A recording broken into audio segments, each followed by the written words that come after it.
So hello everyone, कैसे हैं आप सभी लोग। I hope each and every one of you is doing absolutely good.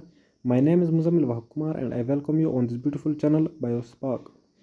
तो गाइज आज हमारा फोर्थ लेक्चर है अपने चैनल पे, और हमारा फोर्थ लेक्चर होने जा रहा है गेमेटोजेनेसिस पे। यानी गेमेटोजेनेसिस होता क्या है। गेमेटो का मतलब होता है गेमेट्स, और जेनेसिस का मतलब होते हैं फॉर्मेशन, यानी फॉर्मेशन ऑफ गेमेट्स। गेमेटोजेनेसिस एक ऐसी बायोलॉजिकल प्रोसेस है जिससे गेमेट्स बनते हैं। गेमेट्स इन सेंस यानी स्पर्म्स और ओवा फॉर्म होती है एक ऑर्गेनिज्म में, मगर कैसे, through meiotic division. Meiotic division करके ये फॉर्म हो जाती हैं। The primary sex organ testis in the mails and ovaries in the females produce gametes. यानी प्राइमरी सेक्स ऑर्गन्स होते हैं टेस्टिस मेल्स में, और ओवरीज होती हैं फीमेल्स में।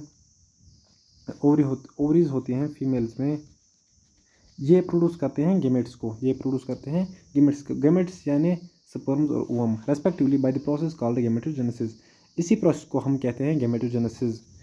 टेस्टिस में क्या होता है, जो इमेच्योर मेल जर्म सेल्स होते हैं जिन्हें हम स्पर्मेटोगोनिया कहते हैं, वो प्रोड्यूस करते हैं स्पर्म्स को एक ऐसे प्रोसेस से जिसे हम स्पर्मेटोजेनेसिस कहते हैं। स्पर्मेटो का मतलब होता है स्पर्म्स, और जेनेसिस का मतलब होता है फॉर्मेशन, यानी स्पर्म्स का फॉर्मेशन, जो बिगिन होती है प्यूबर्टी की एज पे। प्यूबर्टी यानी एक ऐसी एज जहां हम मैच्योर नहीं हुए होते हैं। The spermatogonia singular spermatogonium present on the inside wall of seminiferous tubule multiply by mitotic division and increase in numbers। जो स्पर्मेटोगोनियम, जिसका सिंगुलर स्पर्मेटोगोनियम है, प्रेजेंट होती है इनसाइड वॉल, किसकी, सेमिनिफेरस ट्यूब्यूल के इनसाइड वॉल पे प्रेजेंट होती हैं, और ये मल्टीप्लाई करती हैं माइटोटिक डिविजन्स करके मल्टीप्लाई करती हैं, और अपने नंबर्स को इंक्रीज़ करते हैं हर एक स्पर्मेटोगोनियम डिप्लॉयड होता है और कंटेन करते हैं 46 क्रोमोसोम्स को। इनमें कुछ स्पर्मेटोगोनियम ऐसे होते हैं जिन्हें हम प्राइमरी स्पर्मेटोसाइट्स कहते हैं, जो पीरियोडिकली अंडरगो करते हैं किसे, मियोसिस के अंडरगो जाते हैं। एक प्राइमरी स्पर्मेटोसाइट अपना फर्स्ट मियोटिक डिवीजन कंप्लीट करता है, और इसे हम रिडक्शन डिवीजन कहते हैं, जो लीड करते हैं एक formation of 2 equal haploid cells, जिन्हें हम सेकेंडरी स्पर्मेटोसाइट्स कहते हैं, जिसमें 23 क्रोमोसोम्स होते हैं। ईच, यहाँ पर ईच की बात की गई है। यहाँ पर इस वर्ड को समझने की कोशिश करेंगे। अगर हम पहले इस 46 पे फिर से एक बार ध्यान दें, तो यहाँ पर 46 टोटल था, और जब 46 का हम हाफ करते हैं तो 23 वो बनता है। तो 23 chromosomes each. The secondary spermatocytes undergo the second meiotic division. Secondary spermatocytes undergo करते हैं एक सेकंड meiotic division को, जो बनाते हैं 4 equal haploid spermatids। यहाँ पर इन्होंने क्वेश्चन पूछा है, what would be the number of chromosome in the spermatids. Spermatids में कितने नंबर ऑफ क्रोमोसोम्स हो सकते हैं। तो इसका आंसर यहाँ पर इन्होंने दिया है, the spermatids are transformed into spermatozoa. यानी स्पर्मेटिड्स को ट्रांसफॉर्म जब हम करते हैं स्पर्मेटोजोआ, यानी स्पर्मेटोजोआ हम कहते हैं सिंपली स्पर्म्स को, एक प्रोसेस है जिसे हम कहते हैं स्पर्मियोजेनेसिस। जब हम स्पर्मेटिड्स को ट्रांसफॉर्म करते हैं स्पर्मेटोजोआ में, यानी स्पर्म में, इस प्रोसेस को कहते हैं स्पर्मियोजेनेसिस। जब स्पर्मियोजेनेसिस हो जाती हैं, sperms heads become embedded in the Sertoli cells. यानी स्पर्मियोजेनेसिस के बाद स्पर्म सेल्स के हेड्स बन जाते हैं एम्बेडेड किनमें, सेटोली सेल्स में, और वो फाइनली रिलीज हो जाती हैं कहाँ से, सेमिनिफेरस ट्यूब्यूल से। एक प्रोसेस है जिसे हम कहते हैं स्पर्मिएशन कहते हैं। यहाँ पर अगर हम देखें तो इन्होंने यहाँ पर डायग्रामेटिक सेक्शनल व्यू दिया है, किसका, इन्होंने डायग्रामेटिक सेक्शनल व्यू दिया है सेमिनिफेरस ट्यूब्यूल का।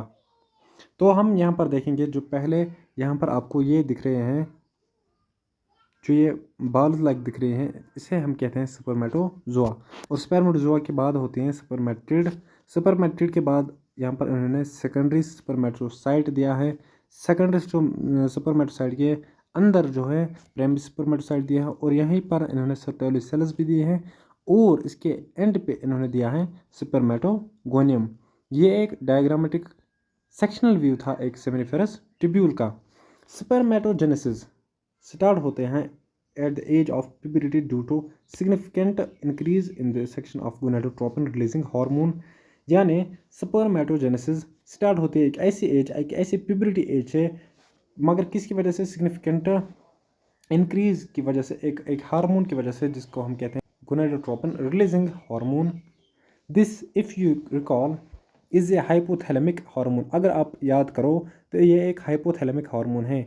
The increased levels of gonadotropic releasing hormone then acts as the at the anterior pituitary gland and stimulates secretion of two gonadotropins। यानी जो लेवल्स होते हैं गोनाडोट्रोपिक रिलीजिंग हार्मोन के, वो increase हो जाती हैं, जो एक्ट करती हैं एंटीरियर पिट्यूटरी ग्लैंड और स्टिमुलेट करती हैं सिक्रेशन किन की? दो गोनाडोट्रोपिन्स की। एक तो होता है ल्यूटिनाइजिंग हार्मोन LH एंड दूसरा होता है फॉलिकल स्टिमुलेटिंग हार्मोन FSH। इसके बाद यहाँ पर होता है ल्यूटिनाइजिंग हार्मोन एक्ट करते हैं लेडिक सेल से और स्टिमुलेट करते हैं और सिंथेसिस सिक्रेशन करते हैं एंड्रोजन्स का। एंड्रोजन्स बदले में क्या करता है? Stimulate the process of spermatogenesis. वो स्पर्मेटोजेनेसिस का प्रोसेस जो है उसको स्टिमुलेट करता है। फॉलिकल स्टिमुलेटिंग हार्मोन एक्ट करते हैं सेटोली सेल से और स्टिमुलेट करते हैं किनको? Secretion of some factors which में help in process of spermiogenesis. Spermiogenesis के कुछ फैक्टर्स में वो हेल्प करते हैं। यहाँ पर उन्होंने दिया है, यहाँ पर अगर आप थोड़ा देखें तो इन्होंने दिया है स्ट्रक्चर ऑफ स्पर्म। और अगर हम इस स्पर्म को यहाँ पर गौर से देखें तो इन्होंने पहले इसमें दिया है प्लाज्मा मेम्ब्रेन। प्लाज्मा मेम्ब्रेन के बाद इन्होंने एक्रोसोम दिया है। एक्रोसोम के बाद जो इतना इसका पोर्शन है इसको हेड कहा है और जो इसके अंदर जो मटेरियल है इसको न्यूक्लियस कंटेनिंग क्रोमोसोमल मटेरियल कहा है। यहाँ पर इसका नेक है, middle piece of the sperm, and इसमें भी माइटोकॉन्ड्रिया जो एनर्जी सोर्स करते हैं स्विमिंग के लिए। और जो एंड पार्ट पे इसका आता है जिसे हम टेल कहते हैं, ये था स्ट्रक्चर एक स्पर्म का। अब अगर हम इसको देखेंगे, यहाँ पर इन्होंने बताया है let us examine the structure of sperm. It is a microscopic structure composed of on A head. हमने यहाँ पर बात की ना, जो इसका ये पोर्शन होता है इसे हम हेड कहते हैं। ए प्लाज्मा मेम्ब्रेन, इसमें एक प्लाज्मा मेम्ब्रेन होता है, envelops the whole body of sperm. ये इन्वेल्प करती हैं होल बॉडी एक स्पर्म की। The sperm head contains an elongated haploid nucleus.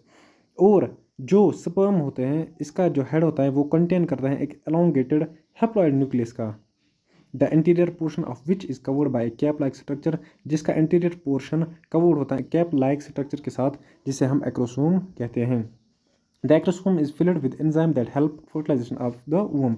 Acrosome, ये आप याद रखिए, एक्रोसोम ये फिल्ड होता है एक एंजाइम से जो इसे हेल्प करते हैं फर्टिलाइजेशन, मगर किसकी? वूम की फर्टिलाइजेशन में हेल्प करती हैं। The middle piece possesses numerous mitochondria.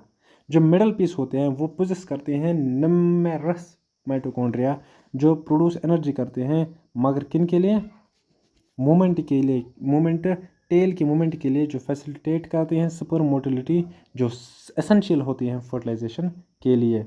अगर हम यहाँ बात करें और आगे पढ़ने की कोशिश करें तो यहाँ पर लिखा है the human male ejaculates about 200 to 300 million sperm during a coitus of which for normal fertility. जो एक ह्यूमन मेल इजैकुलेट करता है, जब एक ह्यूमन मेल इजैकुलेट करता है तो वो एक वक्त 200 to 300 स्पर्म्स जो है एक्सक्रीट आउट करता है एक नॉर्मल फर्टिलिटी के लिए। एट लीस्ट यहाँ पर लिखा है at least 60% sperms must have normal shape and size, at least 40% of them must show vigorous motility। जिनमें अगर 200 to 300 मिलियन जहाँ पर मेल इजैकुलेट करता है स्पर्म्स को, उनमें 60% स्पर्म्स ऐसे होने चाहिए जो नॉर्मल शेप और साइज़ के होने चाहिए, और एटलीस्ट 40% ऐसे होने चाहिए जो विगरस मोटिलिटी शो करते हों। स्पर्म्स रिलीज होते हैं स्पेनिफेरस ट्यूब्यूल से और ट्रांसपोर्ट किए जाते हैं एक्सेसरी डक्ट से। और सिक्रेशन जब एपिडाइडमस की होगी, वासा डिफरेंस की होगी, सेमिनल वेसिकल और प्रोस्टेट और ये इनकी सिक्रेशन होनी बहुत ज़रूरी है। किसके लिए? मैचुरेशन के लिए और मोटिलिटी ऑफ द स्पर्म्स के लिए। The seminal plasma along the sperms constitute the semen. अब यहाँ पर आप याद रखिए जो इन्होंने लिखा है the seminal plasma along with the sperms constitute the semen. जो सेमेन होता है वो कॉन्स्टिट्यूट होता है किसके साथ? वो कॉन्स्टिट्यूट या वो बना हुआ होता है द सेमिनल प्लाज्मा के वजह से वो सेमेन बना हुआ होता है। The functions of male accessory ducts and glands are maintained by the testicular hormones, जिन्हें हम एंड्रोजन्स कहते हैं। यानी फंक्शंस जो होते हैं मेल सेक्स एक्सेसरी डक्ट्स के और ग्लैंड्स के, वो मेंटेन होते हैं टेस्टिकुलर हार्मोन्स एंड्रोजन्स की वजह से। The process of formation of mature female gametes is called oogenesis। और जो प्रोसेस होते हैं फॉर्मेशन किसकी? एक मैच्योर फीमेल गेमेट की, उसे हम oogenesis कहते हैं। Which is markedly different from spermatogenesis. जो एक अलग प्रोसेस होते हैं, जो एक बहुत ही अलग प्रोसेस होते हैं किसके साथ?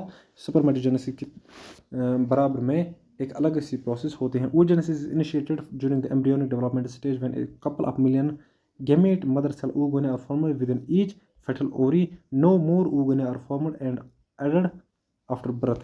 यानी oogenesis इनिशिएट होती हैं जब एम्ब्रियोनिक डेवलपमेंट स्टेज, जब एक couple million gametes mother cell oogonia के अंदर बना लेता है या फेटल ओवरी के अंदर भेज देता है, और कोई oogonia फॉर्म नहीं होता है जब बर्थ होती है ऑफस्प्रिंग की। The cells start division and enter into prophase first. और ये सेल्स डिवाइड करके प्रोफेज फर्स्ट के अंदर इंटर हो जाते हैं, जहाँ पर मेयोटिक डिवीजन होते हैं और ये टेम्परेरीली अरेस्ट होते हैं इस स्टेज में, जिसे प्राइमरी oocyte भी कहते हैं। Each primary oocyte then get surrounded by a large of layer each primary oocyte then get surrounded by a layer of granulose cells.